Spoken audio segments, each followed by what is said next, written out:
দুপুরবেলাতে দেখি বৌদি আর পুচকি মিলে হচ্ছে গাছগুলো যেগুলো কিনে নিয়ে এসেছিলো আগের দিন রাতে সেগুলো লাগাতে বসেছে। আমরা রেডি সেডি হয়ে করে বেরিয়েছিলাম একটা জায়গা যাওয়া বলে, তোমাদের সঙ্গে রিভিল করছি জায়গাটা কোথায়।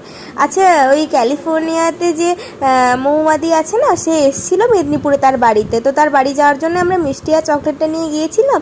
তো ওনার ভাইয়ের বিয়ে ছিল বলে বাজার করার জন্য তিনি বাড়িতে ছিলেন না, সেই জন্য সেখান থেকে আমরা ঘুরে চলে যাই দাদা বৌদির বিরিয়ানির ওখানে খাওয়া দাওয়া করতে। পুচকির কি মজা দেখো, বিরিয়ানির এখানে এসছি বলে। তারপরে সবাই মিলে খাচ্ছিলাম, সেও নিজের হাতে খাবে চামচ দিয়ে, খাইয়ে দিলে খাবে না।